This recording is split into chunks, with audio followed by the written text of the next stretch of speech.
Hi, I'm Ash from DroningON, and in this episode we'll be looking at the brand new Fat Shark SE FPV goggles, special edition. What makes them special, I hear you ask? Well, the SE model includes everything you need to go out of the box. It includes a 1000 milliamp battery, which is slightly smaller than the regular size that you would get with FPV goggles from Fat Shark, but it also includes an antenna and even a 5.8 gig raceband receiver. Then there's the price. The SE model comes in at approximately £260, which is about $300, far below the price of any of the other models currently on offer from Fat Shark. The Dominator V3s were very, very popular. The HD V2s weren't so popular. The SE comes in as kind of a hybrid model between the two. It has a great field of view, it does have a lower resolution, but it has a nice, crisp, clear image, and the build quality, we're told, is far better. So, let's have a look at what's in the box, and please be sure to press subscribe. It opens in a different window, it's only a click. Have you clicked it yet?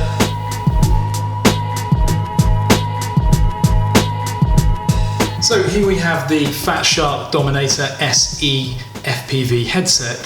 Normally I'd dive straight in and open up the box, but I've got to say the box itself is a little bit disappointing actually. I don't know whether this is unusual for the Fat Shark boxing quality or condition, but this box is looking very... Well, at first I was worried that I didn't actually have the real authentic product in here. I don't know if you can see on the camera, but the label here is just a kind of printout that's been wrapped around the box itself. The whole thing has then been shrink wrapped in plastic. But yeah, the overall quality of it just isn't quite as I'd expect for a product which you're paying quite a bit of money for. But anyway, let's dive in and see what's inside. Actually, the label itself isn't so bad, but it's just a shame that it looks the way it does. Shame that this isn't actually printed on the actual box itself. Okay, so we have the nice case. That's a really good touch that you do get the zip-up case with it, which is really nice for storage and for looking after it when you're out and about. Really nice quality as well. And there they are. So inside the box, first of all, we've got a tissue for cleaning it, well, not a tissue, a handkerchief type thing for cleaning the lenses. We've got the headset itself, which feels really good quality. There have been many reports about Fat Shark headsets being of poor build and manufacture quality. This one certainly doesn't live up to that. This looks really, really nice. It's got that kind of suede-y, soft feeling to the plastic or the rubber. They look really, really nice. So, what else have we got in the box? Well, we have the included antenna, and that again is unique to the SE model. Not all of them come with an antenna, you have to buy those separately, but this one comes with a Spironet Omni antenna, which is really nice. Battery, we've got a 2-cell LiPo there. It's only 1000 milliamps though. The other Fat Shark headsets generally have come with an 1800 milliamp battery, so I guess that's part of the cost saving in this model, and it's why it's cheaper. But of course batteries are consumables. You're going to be replacing this at some point anyway, therefore you could at that point replace it with a bigger battery. But also remember, you've got this on your head. The lighter the battery, the better in that respect. Here we have, I believe this is a charging adapter for the battery. We can verify that later, but I'm fairly sure that that's what it is. So all in all, nice storage case for the headset here. It's quite impressive that they've managed to pack all of this into this small little case. When you first look at the box, it doesn't look big enough, but clearly it is, so that's really good. Hidden away in the bottom of the box as well are the base plates that you install onto the goggles.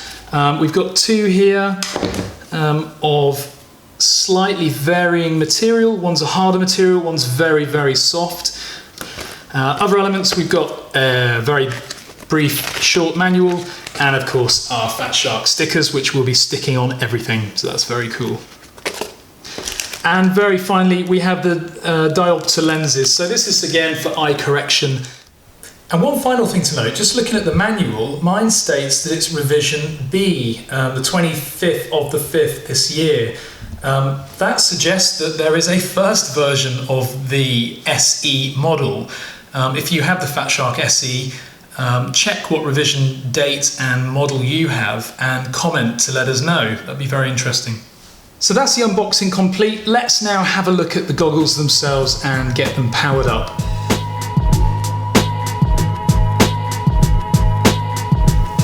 We'll now take a closer look at the functionality of the Fat Shark SE goggles. On the left-hand side here, you'll see that we have a mini joystick. This is for adjusting your display preferences. Left and right adjust the brightness, up and down adjusts the contrast. The channel button here is for switching channels when you're about to fly, or if you have landed and somebody else is on the same band as you, you can switch to their channel and watch them flying live. There is then a fan here, which is a really nice idea. On a really hot day, or if you've got a sweaty face, you get a lot of misting on the lenses here. So you can turn the fan on and that blows cooler air into the face area here, and that should get rid of the misting. There is then a volume up and down button. That's if your transmitter on the aircraft supports sending audio as well. You can adjust the volume and there's a headphone port underneath. There is then your DVR button. Now this again is a mini joystick. Pressing and holding it gets you into the DVR menu, which you can see through the goggles themselves. And then you use left, right, up and down to navigate the menus.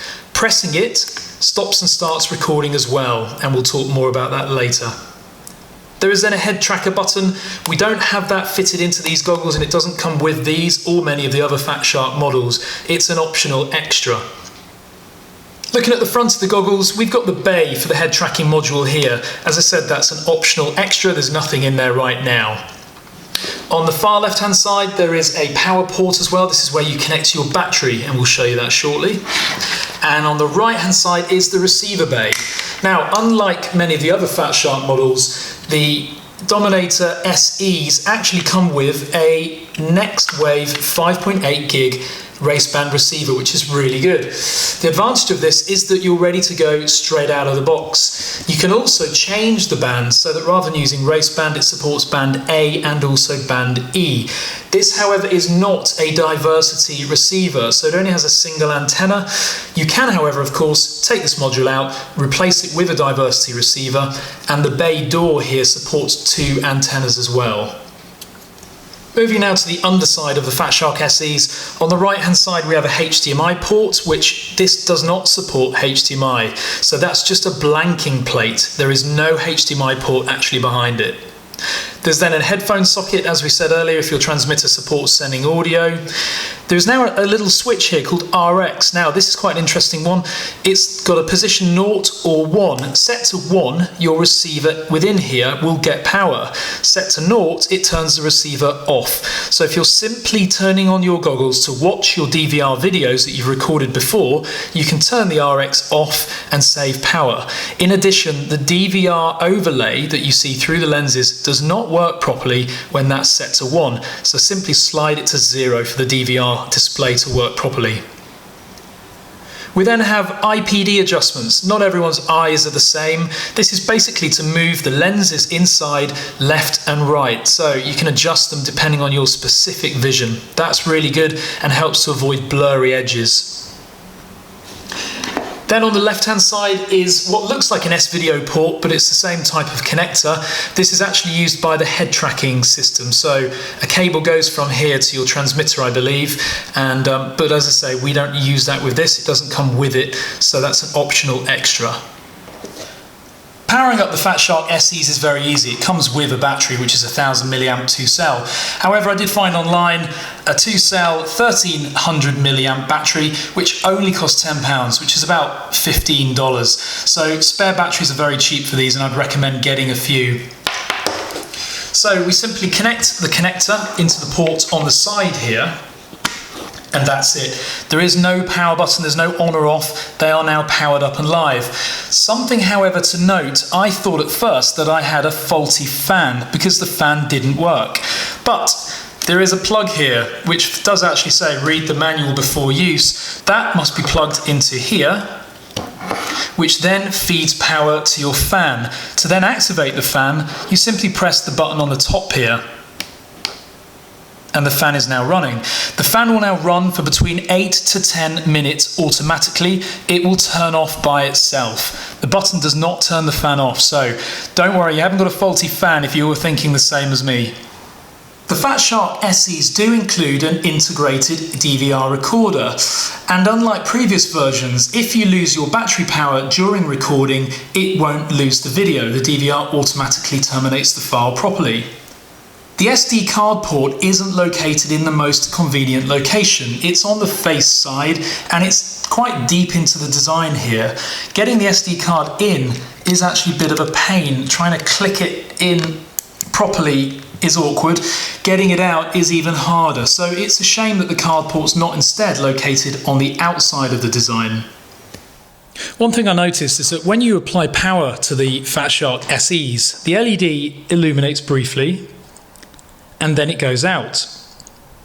Now if I press the DVR button to start or stop recording, absolutely nothing happens. It seems that you have to first of all initialize the Fat Sharks, and it seems to do that by holding it down until the LED appears and then let go.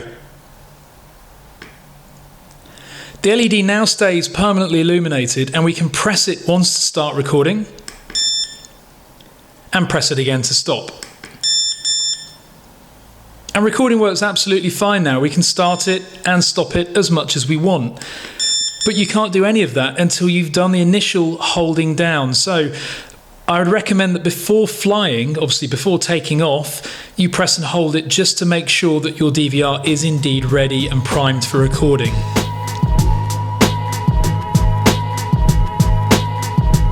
As a bit of a test to illustrate what you can see through the lenses of the Fat Shark SEs, I've got a GoPro and I've got my mini transmitter module and camera here. Now this is a 5.8 gig video transmitter module. It's a 600 milliwatts, so it's pretty powerful, and the antenna, you wouldn't use this for FPV, but it's perfect for this example.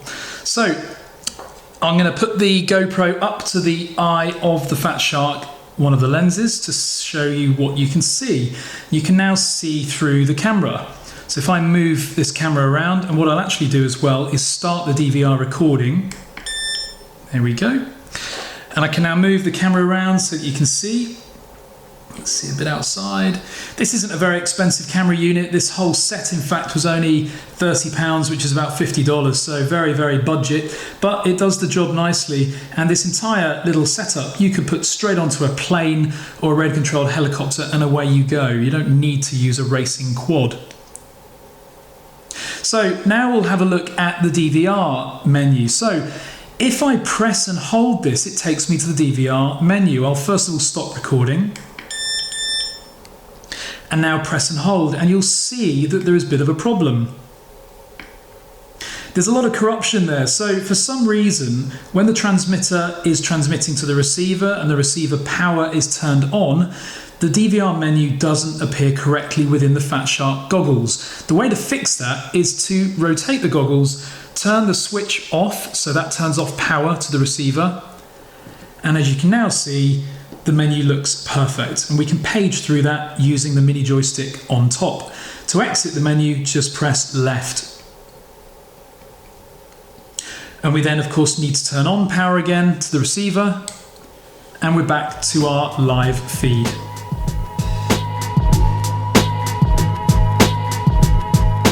Fat Sharks come with a attachment sticker which the foam then attaches to.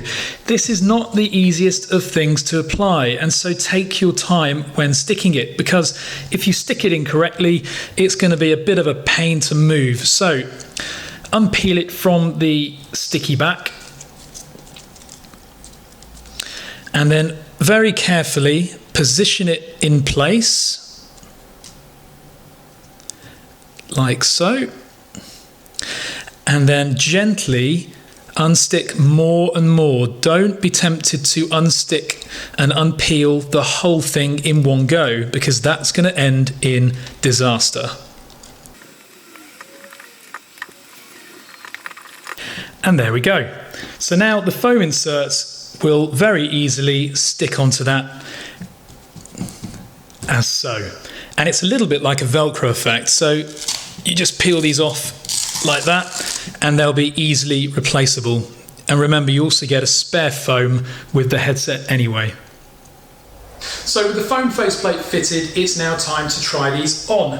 Now everybody's face is a slightly different shape, but I think I must be quite lucky. The natural curvature of the design fits me really well. These are very comfortable. They're also very lightweight, but I don't have the added weight of the 1000 milliamp battery at the moment. Remember, Fat Shark batteries are normally 1800 milliamps, so this slightly less weight on the head with the Fat Shark SEs, that is, unless you replace the battery. Now, the reason I haven't got the battery on yet is I don't want the screens on. That's to test light seepage, how much light comes in from around the edges of the mask. I'm in complete darkness around all points except for the top. Just around the base of the fan, the orange plastic must be slightly thinner because I've got two little glow patterns at the top. Now with the screens off inside, that is quite distracting. It's pretty much all I can see in an otherwise completely blacked out view. What I'm going to do now is attach the battery to turn on the screens and see how much of a distraction the orange glow actually is. So slightly more weight on the head now, but barely anything. The battery is very lightweight as well. The orange glow has all but disappeared when I'm looking at the screens. However, if I look up, I can see that orange glow. It's a shame to do this on a new set of goggles, but I would recommend sticking a little sticker in the corners here. As soon as you put your fingers there, the glow disappears. So perhaps a sticker or colouring the plastic would circumvent that issue. Onto the image quality itself. These are slightly lower resolution than the Dominator V3s and the HD V2s, but you wouldn't know it. The picture quality is really, really good. The benefit, however, is the FOV, the field of view. It's the same as the HD V2s, which is really nice and immersive, but unlike the HD V2s, you'll be pleased to hear there are no blurred edges on these. The edges are completely crystal clear and the image itself is really, really good.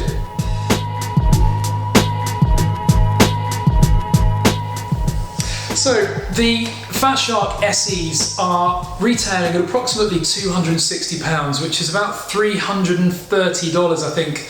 Overall, that equates to really good value when you consider that it includes the carry case, the battery, the antenna, and a 5.8 GHz raceband receiver. Overall, if you've got the Dominator V3s already, perhaps the upgrade to these isn't an upgrade. But if you've got the HD V2s and you're frustrated with the build quality and the blurred edges, certainly I would recommend upgrading to these. But do remember, these do not have a HDMI input. The Fat Shark SEs are available to buy now on Banggood, and I'll put a link into the description of the video below.